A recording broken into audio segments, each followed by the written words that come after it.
Hola, hola. El día de hoy tenemos un episodio algo cargado en este podcast titulado En el nombre de Jesús, así que vamos directo al grano. Este episodio se titula No es una realidad moral, es una realidad amorosa. Así que empecemos a desglosar a qué me refiero con esta afirmación.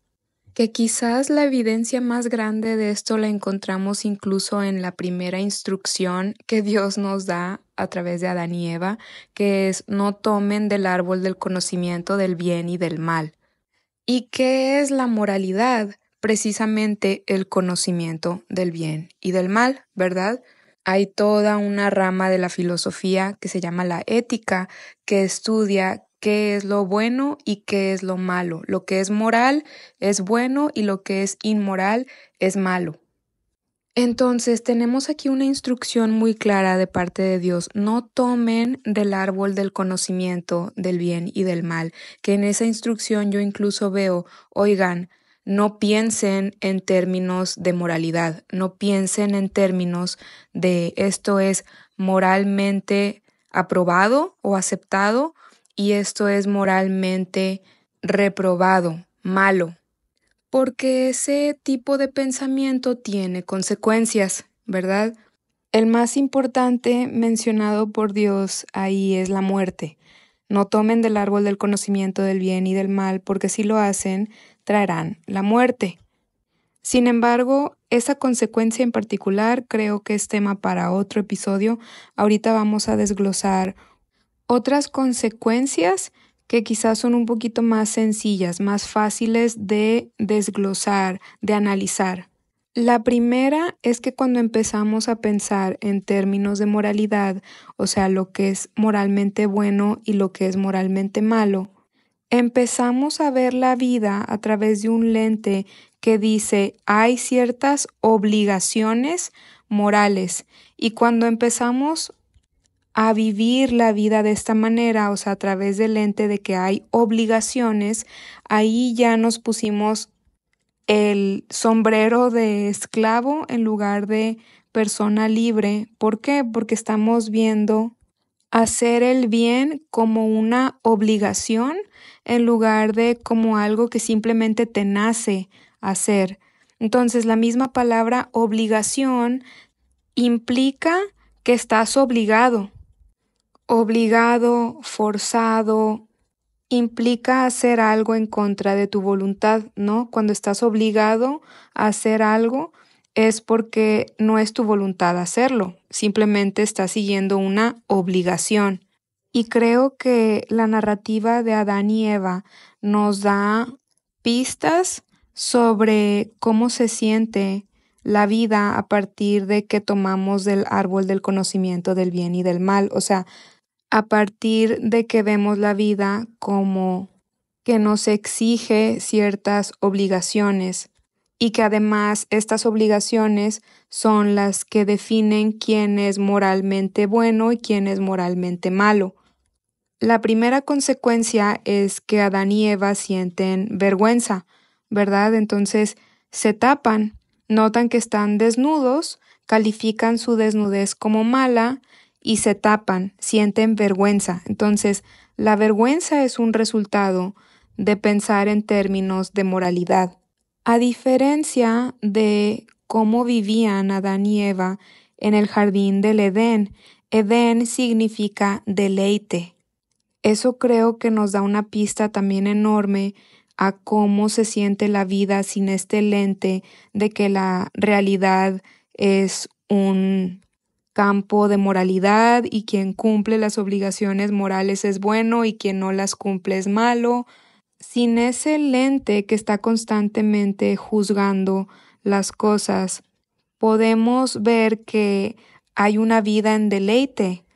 Otra vez la palabra Edén, deleite, que siento que más bien nos invita a hacer el bien, no porque sea una obligación, sino porque nos deleita hacer lo bueno. ¿Por qué? Porque todo lo que es bueno brota del amor, brota de la inspiración, entonces aquí nos habla de que esa siempre fue nuestra voluntad, verdadera, hacer lo que nos inspira. Sin embargo, cuando tomamos del árbol del conocimiento del bien y del mal y empezamos a ver la vida a través de que es mi obligación, entonces tengo que hacer esto, estoy forzado a hacer esto, automáticamente empiezo a calificar tanto las acciones de los demás como las mías como buenas o malas, y un resultado inconsciente de esto, que es parte de la naturaleza misma del ego tóxico, es que empezamos a ver la vida también a través de términos de quién merece cosas buenas y quién merece cosas malas. Evidentemente, el pensamiento que se rige por esta visión de moralidad va a pensar las personas que hacen cosas buenas merecen cosas buenas, las personas que hacen cosas malas merecen cosas malas, ¿no? ¿Cuál es el primer daño que hace a nuestra psique este pensamiento? Que lo más bueno que existe en la vida y lo que absolutamente todos buscamos es amor. Entonces, inconscientemente, a nivel inconsciente, lo que ocurre es que empezamos a ver al amor como algo que se tiene que merecer. Ahí ya empezamos mal. Y antes de elaborar el por qué ya empezamos mal con este concepto, quiero señalar a la evidencia de que vemos así al amor como algo que se tiene que merecer, en cómo cada vez más vemos en estos círculos de despertar de conciencia, de diferentes alternativas espirituales que se hablan frases como tú eres merecedor, nosotros somos merecedores, ¿no? O trabaja tu merecimiento, que si sana tu visión de ti mismo para que sepas que eres merecedor. Esta es una trampa enorme del ego. ¿Por qué? Porque lo más sublime de la vida, lo que tenemos ahí de manera incondicional, no se merece. Por ejemplo, el amor. El amor no se merece. ¿Por qué? Porque la palabra merecer viene en etimología de la palabra mérito. Entonces, decir yo merezco amor, es decir, yo tengo suficientes méritos para merecer amor. Entonces, inconscientemente es decir que el amor se consigue a través de méritos. Y es completamente contradictorio. El amor no se merece. ¿Por qué? Porque así como no existe cantidad de dinero que pueda comprar el amor, tampoco hay cantidad de méritos que puedan merecer el amor. Si fuera así, estaríamos diciendo que el amor es condicional. Solamente a aquellos que tienen los méritos, que ya cumplieron con los méritos para merecer el amor. Entonces no, el amor no se compra ni con dinero, pero tampoco con méritos, tampoco con cumplir todas las obligaciones morales para ahora sí merecer amor. Este mismo pensamiento de merecer nos mantiene en comparación y nos mantiene en un pensamiento de jueces los unos a los otros. Por ejemplo, probablemente has escuchado entre conversaciones de chismes o de sucesos que le pasan a otras personas y que en medio de la conversación alguien dice, es que se lo merecía, o no, esa persona no se merecía eso porque es muy buena.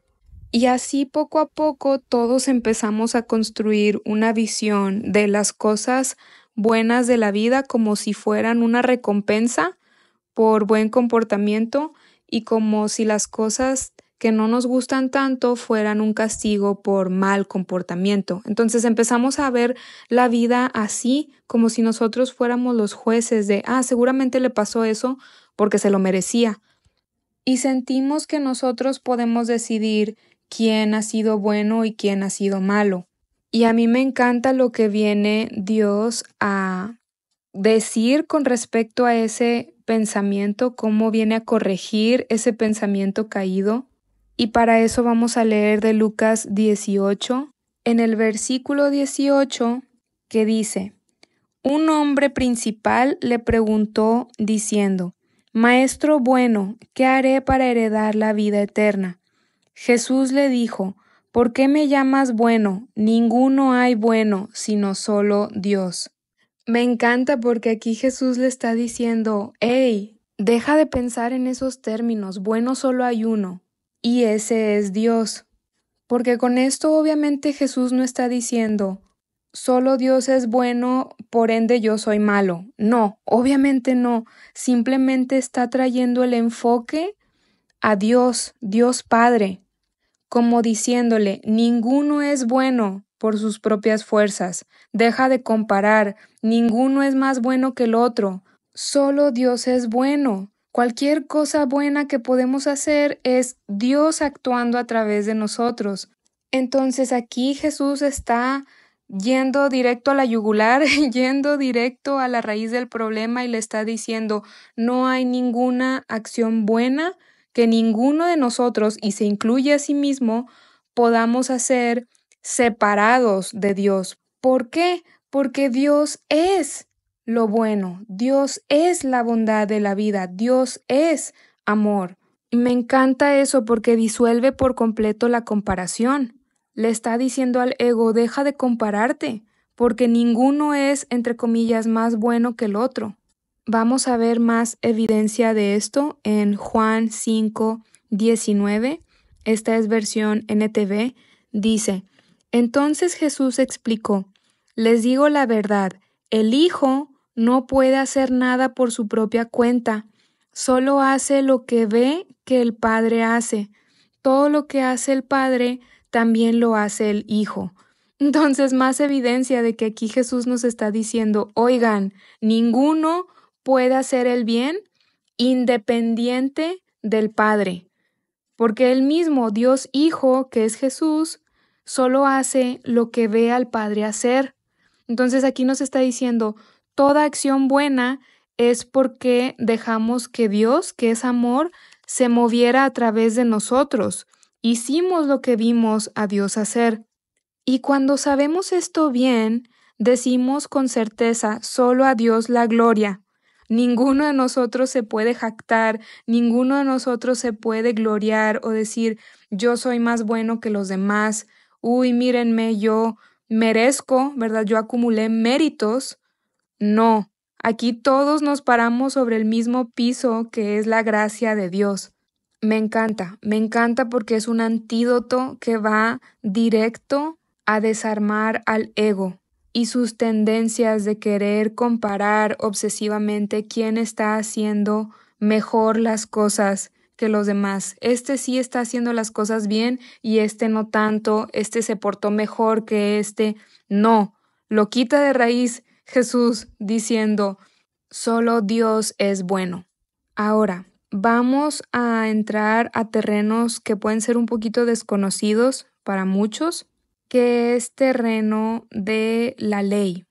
La ley es el resultado de ver las cosas a través de un lente moral, ¿no? O sea, cuando vemos la realidad como si fuera una serie de obligaciones morales, ahí es donde se requiere ley. Y no me refiero nada más a la ley religiosa, hablo también de la ley que vivimos como ciudadanos en un gobierno. Y aquí quiero abordar un tema que es más conocido en los círculos que estudian cómo conseguir su soberanía individual. Si no sabes de qué se trata este tema, te invito a investigarlo, es muy interesante. Si no te llama la atención, la verdad es que tampoco vale la pena que indagues tanto a profundidad. Aquí lo relevante es que cuando empezamos a estudiar sobre soberanía individual y empezamos a conocer los diferentes tipos de ley que hay en el mundo, por ejemplo, hay ley marítima, que es la ley de las aguas, o sea, literalmente los océanos, que esta ley se puede superponer a la ley del territorio, o sea, de cada país.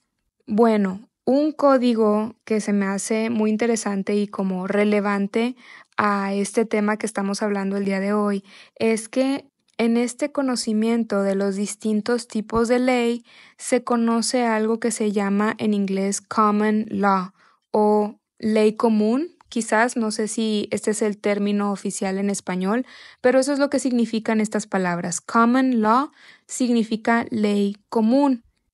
Esta ley es la que representa la ley de la tierra, o sea, la ley de cada país, del territorio. Y lo que a mí me da risa de esto es que la ley común, common law, se le llama así porque se supone que representa el sentido común. Pero me da mucha risa, de verdad. ¿No saben cuenta que la ley común, que se supone que representa el sentido común, es diferente en cada país? Entonces, ¿qué nos está comunicando esto? Que el sentido común no tiene nada de común. ¿Por qué? Porque cambia en cada país. O sea, cambia de acuerdo a las costumbres, cambia de acuerdo a la cultura de cada país. Entonces, no hay un estándar. Y siento que eso nos comunica bastante porque prácticamente nos está dando evidencia de cómo el ser humano crea reglas, leyes, literalmente leyes adoptadas por el gobierno, porque esto es real. El common law de lo que estoy hablando ahorita, la ley común, es legislatura real. Bueno, el ser humano crea reglas, leyes, de acuerdo a lo que considera, entre comillas, sentido común de lo que está bien y lo que está mal, pero este cambia en cada país. O sea que prácticamente nos está diciendo, ser humano, no tienes idea de lo que está bien y lo que está mal. Deja de pretender que sabes.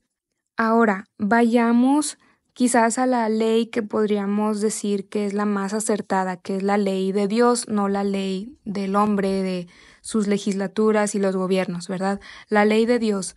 Bueno, incluso aquí hay revelaciones fascinantes que no vamos a alcanzar a cubrir todas en este episodio, pero hay revelaciones fascinantes en el Evangelio cuando vemos el contraste entre lo que Dios nos enseña en el Nuevo Testamento después de que llega Jesús a revelar al Padre y el Antiguo Testamento. Y para esto vamos a estudiar Romanos 7, brevemente, Romanos 7, del versículo 7 en adelante.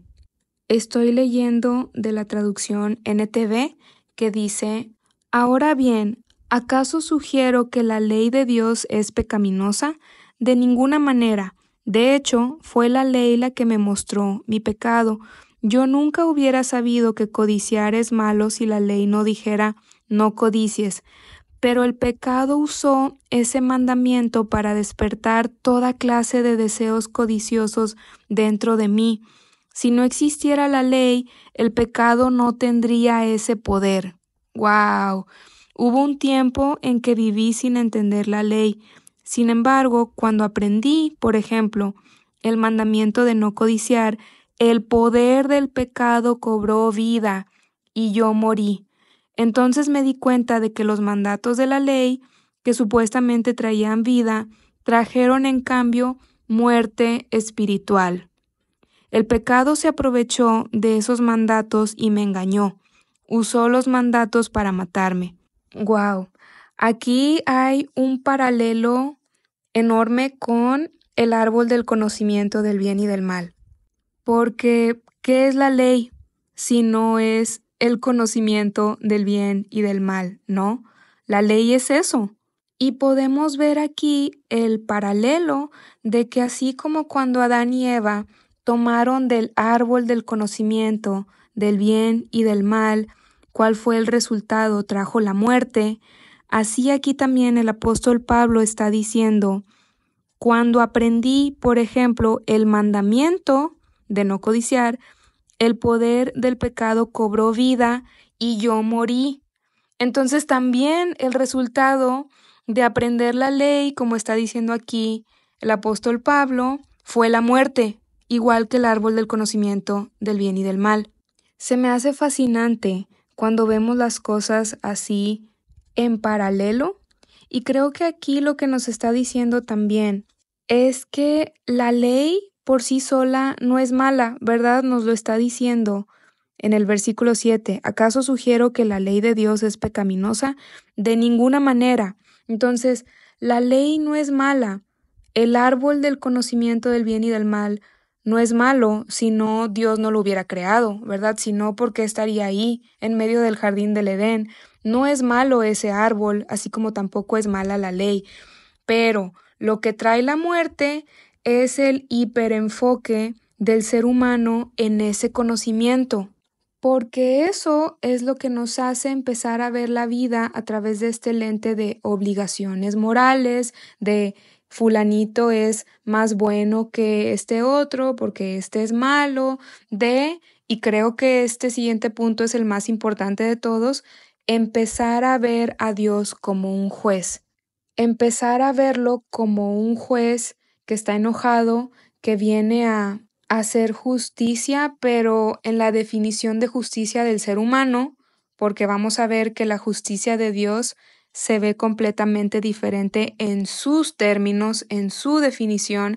¿Por qué? Porque la justicia de Dios es Jesús. Y si quieres desglosar qué significa esto a detalle, espera el episodio número 11, porque ahí vamos a entrar a profundidad a este tema de la justicia de Dios. Pero lo que es relevante para este tema de cómo esta no es una realidad moral, sino que es una realidad amorosa, imagínate el daño de empezar a ver a quien más te ama, imagínate a tus papás que te ven con tanto amor y que quieren protegerte y que quieren cuidarte y que quieren amarte. Imagínate que por el simple hecho de que tus papás buscan enseñarte lo mejor, buscan educarte y también disciplinarte, porque eso es lo que hace un papá, ¿verdad? Pero simplemente por eso lo empiezas a ver con ojos de que tus papás son jueces que si no cumples con sus obligaciones morales, te van a dejar de ver como su hijo. Claro que no, o sea, el hecho de que te disciplina tu papá, tu mamá, no te deja de hacer su hijo. De hecho, al contrario, como eres su hijo, te disciplina, si no, ni le importarías, ¿no? Entonces, antes de ser alguien que te disciplina, es tu papá, es tu mamá, esa identidad no cambia, esa siempre está ahí. Si empezáramos a ver a nuestros papás terrenales como nuestros jueces que están en corte y están decidiendo nuestro veredicto de Iliana, tú a los 8 años no hiciste esto, entonces, y empiezo a ver así, ¿no? A mi mamá como un juez dándome el veredicto de que eres mala y se eligió el veredicto, es culpable, ella es culpable. Y no es como una visión súper fría de nuestros papás. Nosotros como seres humanos sabemos, no, o sea, el hecho de que mis papás me disciplinen no les quita el hecho de que siguen siendo mis papás. Bueno, con Dios es igual. Él, cuando nos disciplina, también hay un componente de amor ahí, pero yo siento que la identidad de Dios como Padre es una que incluso al día de hoy el ser humano no entiende aún. Pone sobre esa identidad la identidad de juez, como si esa fuera su identidad mayor y no la de un padre. Entonces, espero que esa comparación de es como si viéramos a nuestros papás como nuestros jueces en una corte así con, imagínatelo con el disfraz del juez, así con ese cabello, la peluca que sale en las películas, un juez así tal cual como el estereotipo, y con la cosa que usan para chocar así en la mesa y decir, este es el veredicto, es culpable. Así vemos a Dios antes de verlo como nuestro Padre. Imagínate que vieras así a tu papá y a tu mamá, les quitas la identidad de padre y madre y ahora los ves como tu juez. Nada más.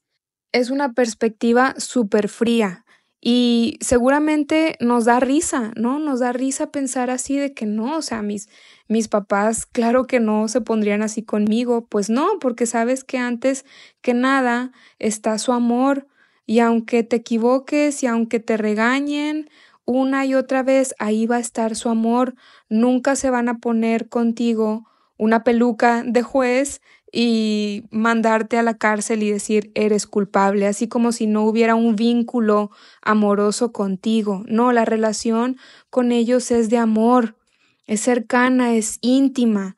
Entonces, incluso cuando hay momentos difíciles de corrección, está en medio de ese amor. Bueno, con Dios no hemos entendido eso y pensamos que antes de ser nuestro Padre, Él quiere ser nuestro juez, que nos pone ese veredicto de culpables. Esta es otra de las consecuencias de tomar del árbol del conocimiento del bien y del mal y empezar a ver la realidad como una realidad moral en lugar de verla como lo que es. Lo que es una realidad amorosa, porque Dios es amor, porque el que sostiene a la misma creación es amor. Entonces no podría no serlo. Es una realidad amorosa. Nosotros somos los que hemos hecho de ella una realidad moral, pero no lo es en verdad. Ahora, volvamos por unos momentos a este tema de la ley. Quiero que conectemos 3 pasajes en la Biblia que creo que nos revelan bastante el cómo Dios quiere que salgamos de ese pensamiento de hiperenfoque en el conocimiento del bien y del mal para pasar a hacer el bien por deleite, por amor, no por obligación, porque por obligación sería en contra de mi voluntad, sino porque quiero, porque me gusta, y eso es con mi voluntad. Entonces, vamos primero a Jeremías 31-33 y voy a leer de Reina Valera. Dice: pero este es el pacto que haré con la casa de Israel después de aquellos días, dice Jehová. Daré mi ley en su mente y la escribiré en su corazón, y yo seré a ellos por Dios y ellos me serán por pueblo. Ok, aquí ya nos está diciendo algo Dios, ¿no? Está diciendo, voy a hacer algo con sus corazones, pondré mi ley en sus corazones, en donde sienten ese amorcito, ¿no? El corazón nos apunta al amor, y si pondrá su ley en nuestras mentes y en nuestros corazones, habla sobre cómo está diciendo que su misma ley brotará de un espacio de amor, del corazón, de nuestra mente, o sea, de nuestra misma voluntad, nuestros mismos pensamientos. Ahora vayamos a Ezequiel 36-26, que también tiene un paralelo con esto que acabamos de leer. Dice, esto es en Reina Valera: os daré corazón nuevo y pondré espíritu nuevo dentro de vosotros, y quitaré de vuestra carne el corazón de piedra, y os daré un corazón de carne. Nuevamente está hablando del corazón, está diciendo que por medio del corazón va a brotar ahora su voluntad, su ley, ¿no? Y aquí ya nos está hablando en más precisión que esto será con un espíritu nuevo, ¿no? Y la misma palabra espíritu comparte raíz con la palabra inspiración. Entonces aquí otra vez el paralelo de corazón, aquello que es por amor, espíritu, inspiración. Ser humano, ya no vas a necesitar estarte enfocando tanto en tus obligaciones morales que tú solito te pones por tomar de ese árbol del conocimiento del bien y del mal. ¿Por qué? Porque tu misma inspiración, lo que te apasiona, lo que amas, te va a llevar a hacer la ley de Dios. Y ahora esto nos lleva al último pasaje que quería conectar a esto, que está en Gálatas 5:22-23, que dice: mas el fruto del Espíritu es amor, gozo, paz, paciencia, benignidad, bondad, fe, mansedumbre, templanza. Contra tales cosas no hay ley. Entonces aquí también no hay ley, no hay necesidad de eso. ¿Por qué? Porque ahora tu enfoque ya no está en el árbol del conocimiento del bien y del mal, ya no estás creando obligaciones morales, ya no estás creando una realidad moral, porque en realidades morales se requiere ley, van de la mano, pero ahora tu enfoque ya no está en eso, ya estás fluyendo con tu inspiración deleitándote en las cosas que haces por amor, que son fruto de su espíritu. Y ya nos decía en el pasaje anterior, yo con nuevo espíritu en ellos voy a poner mi ley, ¿no? Entonces, cuando su ley se manifiesta a través de nosotros por amor, por inspiración, por el Espíritu de Dios en nosotros, y otra vez, todas estas palabras se conectan. Inspiración viene en raíz de espíritu. Entonces, aquellas cosas que me inspiran, que me hacen sentir amor. ¿Quién es amor? Dios. Dios es amor. Entonces, lo que hago con amor, lo hago con Dios. Es Dios moviéndose a través de mí, así como Jesús, que solo hacía lo que veía al Padre hacer. Lo que hago con amor, lo hago con Dios. Lo que hago con inspiración, lo hago con su espíritu nuevo en mí, el que se encarga de inspirarme a hacer las cosas buenas y bellas y verdaderas que Dios dicta. Contra tales cosas no hay ley. ¿Por qué? Porque esas cosas no pasa nada si las haces mucho, no es como, uy, hay un exceso de amor, no, es como tú sigue dando amor y sigue dando amor y sigue moviéndote así en inspiración. Para esas cosas no hay ley. ¿Se dan cuenta de cómo es esta realidad amorosa a la que nos invita Dios, que fue la realidad que Él creó, la realidad del Edén? Edén significa deleite y no hay nada más deleitoso que el amor.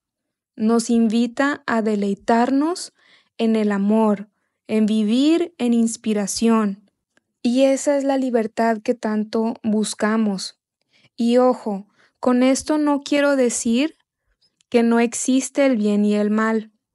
Eso lo diría un New Ager, ¿no? Eso lo diría alguien que está pasando como por toda esta información del New Age, que no estoy satanizando ese ambiente porque si hay exploración ahí es porque se están buscando respuestas y se está buscando a la verdad, que es muy bueno.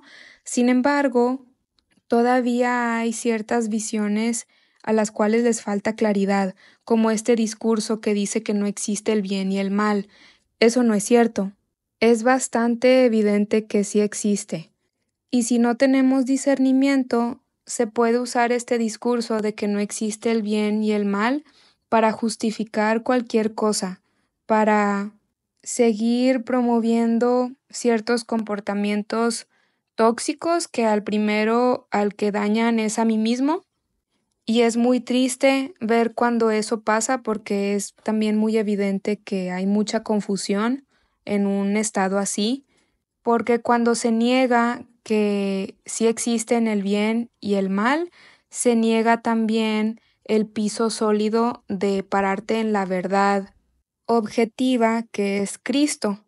Decir que no existe el bien y el mal es decir que cada quien puede tener su verdad y eso no es cierto. Sí hay una verdad objetiva, sí hay una verdad fundamental y esa verdad es Cristo.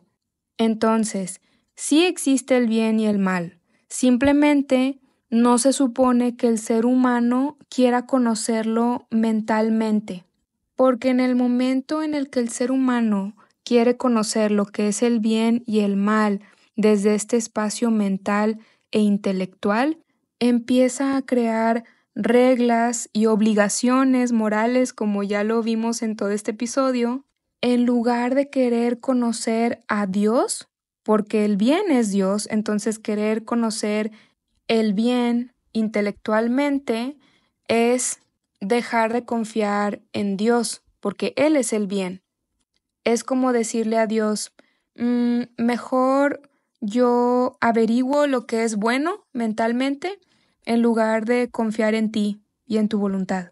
Entonces, reflexionemos en esto. Todo lo que es bueno es Dios. Solo hay uno bueno, como dijo Jesús, ¿verdad? Bueno solo hay uno, y ese es Dios. Entonces, el bien mismo es Dios. El bien es todo lo que venga directamente de su voluntad. Y aquí es donde entra el misterio más profundo y más hermoso. Su voluntad es espontánea. no se puede limitar con reglas y obligaciones morales que nosotros nos inventamos de tomar del árbol del conocimiento del bien y del mal. La voluntad de Dios es espontánea. Y esto siguiente nos puede volar la cabeza. Yo sé que a mí me voló la cabeza cuando lo vi. La palabra voluntad comparte conexión con la palabra espontáneo a través del latín sponte. Si bien la palabra voluntad viene de otra raíz, la raíz latina sponte, que nos da la palabra espontáneo, significa aquello que es voluntario, aquello que es de mi propia voluntad, aquello que es libre. Y si nos ponemos a reflexionar, claro, lo que es de mi propia voluntad es espontáneo, ni siquiera yo lo puedo controlar. Cuando quiero empezar a controlar las cosas, ya no soy yo, ya ahí entra el ego que empieza a construir la identidad falsa porque tiene sus propias intenciones detrás, ¿verdad? De encajar, de manipular, de salirse con la suya, pero lo que es libre es espontáneo, son inspiraciones, son anhelos. Ahora imagínate la voluntad de Dios, la voluntad de voluntades, la voluntad de la cual emana nuestra voluntad también. Y aquí me estoy refiriendo al punto de que el bien mismo es Dios, el bien mismo es la voluntad de Dios. Entonces, si yo me empeño por conocer lo que es el bien y el mal mentalmente, tomando del árbol del conocimiento del bien y del mal con ese hiperenfoque en la ley, al mismo tiempo, sin darme cuenta, también me estoy empeñando en quitarle la espontaneidad a la voluntad de Dios, porque el bien mismo es Él. Entonces, querer conocer mentalmente el bien y ponerlo en una cajita le quita la espontaneidad. Ponerlo como en una cajita de definiciones, de serie de reglas, es quitarle la espontaneidad al amor, porque Dios es amor. Y quitarle la espontaneidad al amor es quitar el romance. Y al amor le encanta el romance. Volvemos a cómo esta es una realidad amorosa, no moral. Y esta siguiente frase la dijo François Dutoit, traductor de la Biblia Espejo. Dice: cuando se pierde la espontaneidad, se compromete el romance. Y qué fuerte, porque es cierto. ¿Alguna vez te ha pasado esto, que has estado en una relación donde todo se vuelve tan monótono, todo se vuelve tan redundante y hasta predecible, que se pierde también el romance? ¿Por qué? Porque ya no hay espontaneidad, ya no hay cosas espontáneas, y al romance, al amor, le encanta lo espontáneo. Entonces, Dios, siendo amor, y su voluntad siendo amor, nos habla de la relevancia de lo espontáneo, y otra vez lo espontáneo nos señala a lo que es libre también, y el amor es libre, y al significado mismo de esta vida, que obviamente es amor. El significado de la vida es amor. ¿Y cómo no va a serlo si Dios mismo es amor? Entonces, cuando tomamos del árbol del conocimiento del bien y del mal, eliminamos el elemento de lo espontáneo.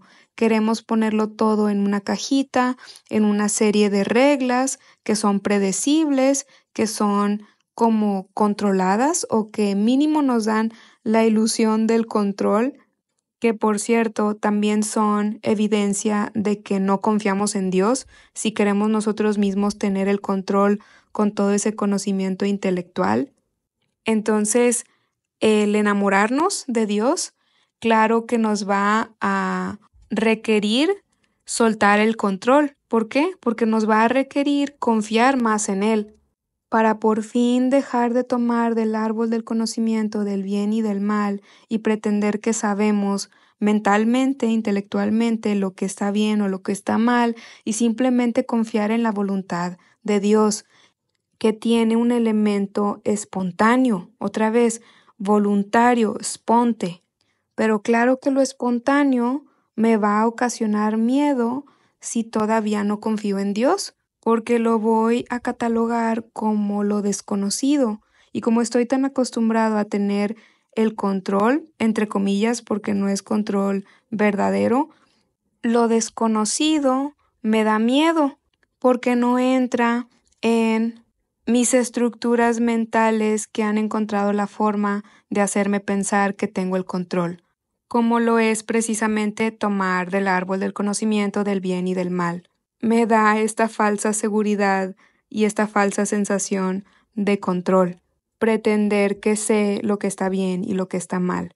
Todo eso me lleva a alejarme más del enamoramiento con Dios, que otra vez me requiere espontaneidad y confianza. Las buenas noticias, sin embargo, es que tenemos un novio enamorado que nos está enamorando y nosotros somos la novia de Cristo y nos está poco a poco regresando a que confiemos en Él, no porque estamos obligados, no porque es nuestra obligación moral, sino porque estamos enamorados de Él.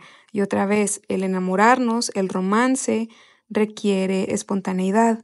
Esto es algo que me gusta mucho de la traducción Espejo de la Biblia, que tiene como subtítulo las siguientes palabras.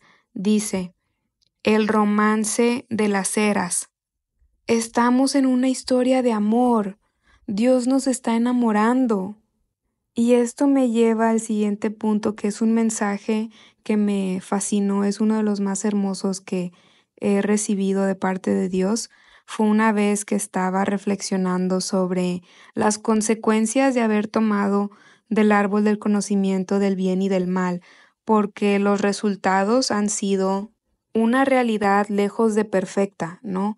Es irónico porque tomamos del árbol del conocimiento del bien y del mal y el resultado fue lo contrario, o sea, caos, confusión.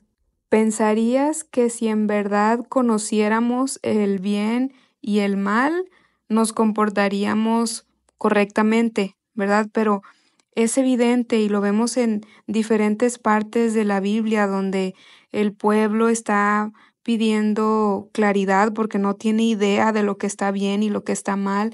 Bueno, el resultado fue confusión y fue una realidad lejos de perfecta. Y estaba reflexionando sobre esto y tuve un momento donde sentí que Dios me decía, esta realidad no es perfecta, evidentemente, es mejor que perfecta. Escuché esas palabras y dije, ok, eso suena intrigante. Quiero saber más. ¿A qué te refieres, Dios? Desglosemos este mensaje porque es precioso. Evidentemente, Dios no quería una realidad perfecta en el sentido de perfección moral, como nosotros lo pensamos, porque si así hubiera sido, Dios fácilmente nos hubiera hecho como robots que no pueden salirse de su voluntad, ¿no? Pero nos hizo con libre albedrío. Entonces, al crearnos con libre albedrío, Él tomó el riesgo de la imperfección moral.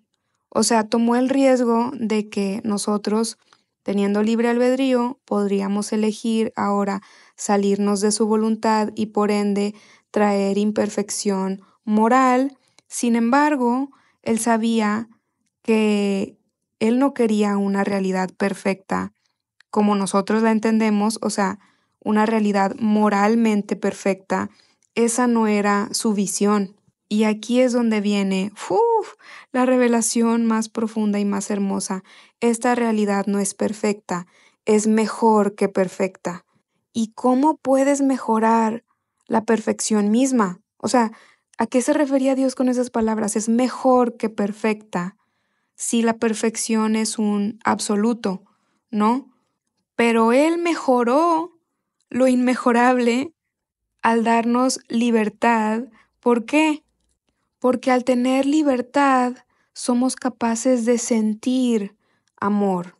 Si Él hubiera querido una realidad moralmente perfecta, simplemente nos hubiera creado como pequeños robots que no tienen libre albedrío, que siguen su voluntad a la perfección, pero esos robots no hubieran sido capaces de saborear el amor de Dios.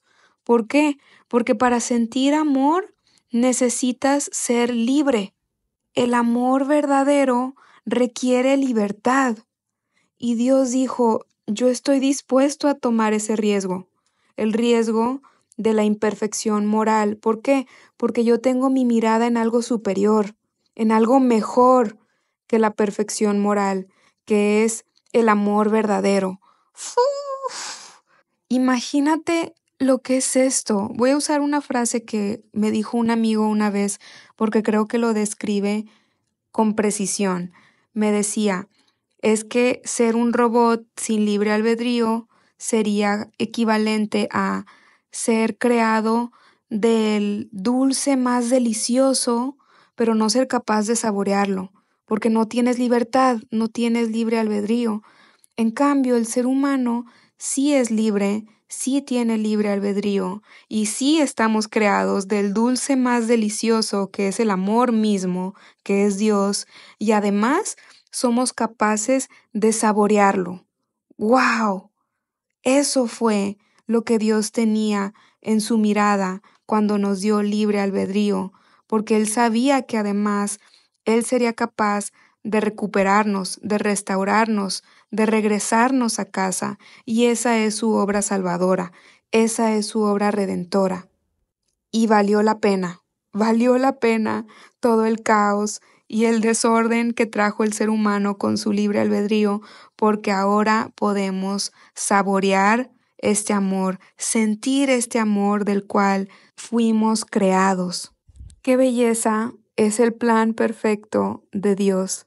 Gracias, Jesús. Y bueno, este es el final de este episodio.